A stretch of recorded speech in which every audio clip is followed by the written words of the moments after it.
जय श्री राधे कृष्ण मित्रों। दोस्ती भगवान का दिया हुआ एक अनमोल वरदान है। दोस्ती एक ऐसा रिश्ता है जो निस्वार्थ निभाया जाता है। हर इंसान का कोई ना कोई एक ऐसा मित्र होता है जिससे वो अपने दिल की बात, अपना सुख दुख बांट सके। कहा जाता है जिस किसी इंसान का कोई मित्र नहीं होता वो इस संसार का सबसे गरीब व्यक्ति है। आज का प्रसंग इसी दोस्ती की प्रकाष्ठा पर है। आप तो जानते ही हैं, सुदामा अपने बचपन के मित्र भगवान श्री कृष्ण से मिलने द्वारिका पहुंचे और यह समाचार जैसे ही भगवान श्री कृष्ण को मिला तो वो सब कुछ छोड़ छाड़ कर नंगे पैर अपने मित्र को लेने चले आए। दोनों मित्रों ने एक दूसरे को देखा तो दोनों की आंखों से आंसुओं की धारा बह चली। दोनों ने एक दूसरे को आलिंगन कर लिया। वो आलिंगन एक असाधारण आलिंगन था, वो एक मित्रता का आलिंगन था, वो प्रेम का आलिंगन था। थोड़ी देर बाद दोनों मित्रों की चेतना टूटी। भगवान श्री कृष्ण ने सोचा कि मैंने अपने वृद्ध और कमज़ोर मित्र को बहुत ज़ोर से आलिंगन किया है, जिससे उसे तकलीफ हो रही होगी, दर्द हो रहा होगा।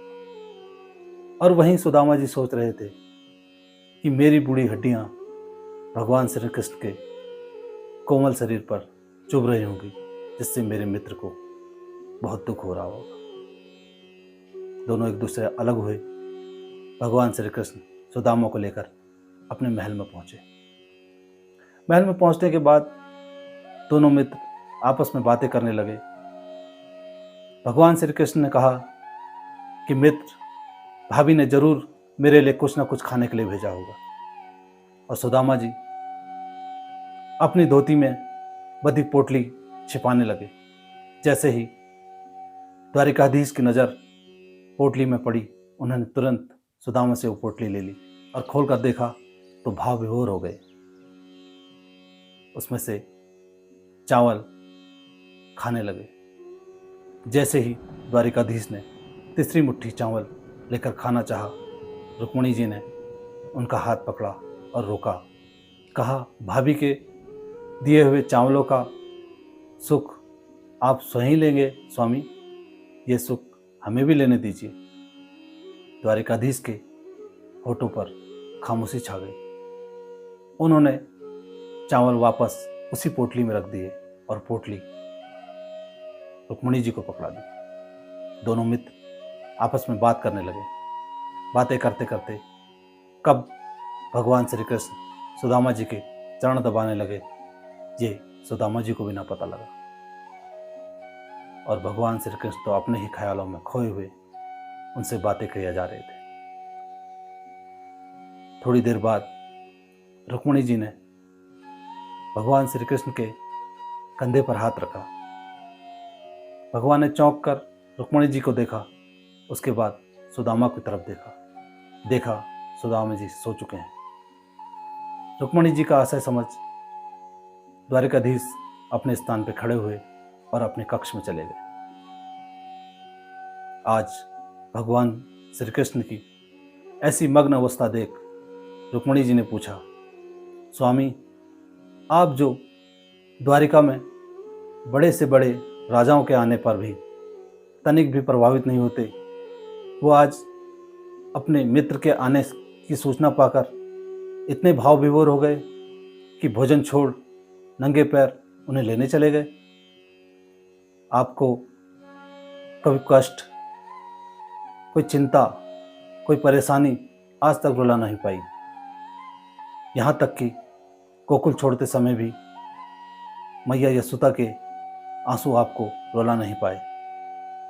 परंतु आज आप अपने मित्र के जीर्ण शीर्ण शरीर और उनके घाव से भरे पाँवों को देखकर इतने व्याकुल हो गए कि अपने आंसुओं से उनके चरण धो दिए।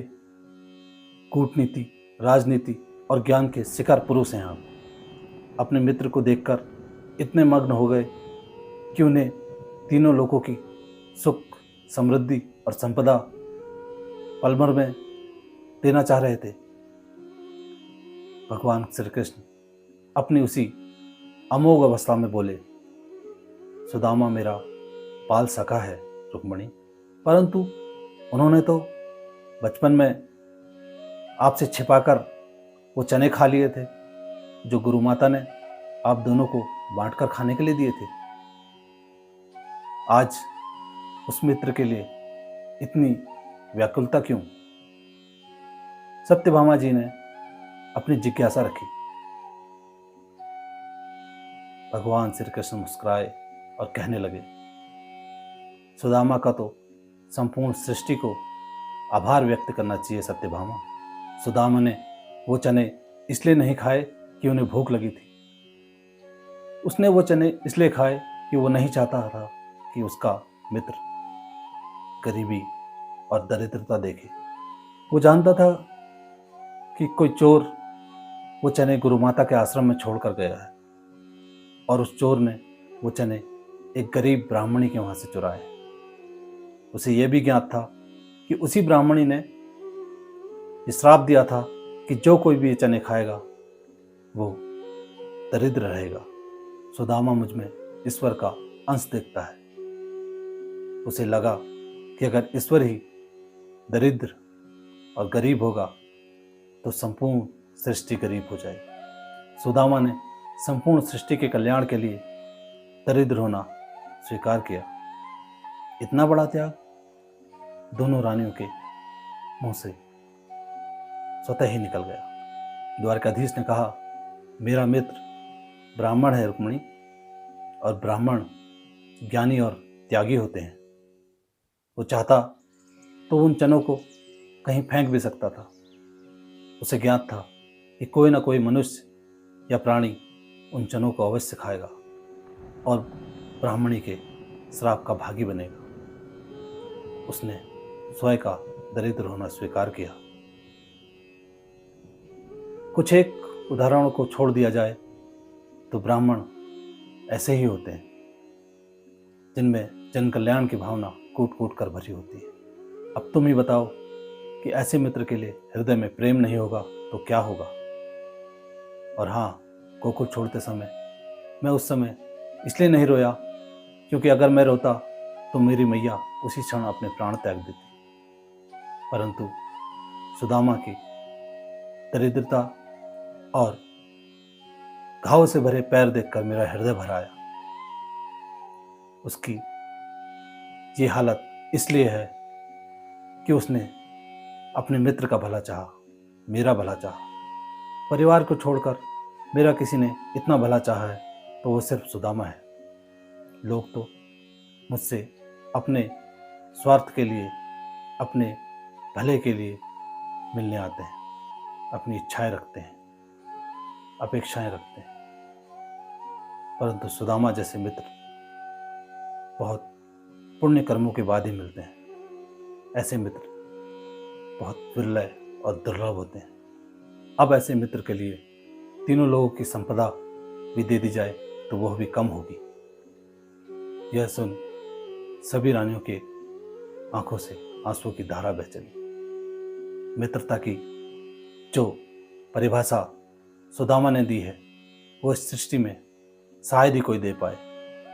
सुदामा जैसा मित्र बड़े पुण्य कर्मों से मिलता है। जिसका मित्र सुदामा जैसा हो उसे कोई भी दुख तकलीफ कभी छू नहीं सकता।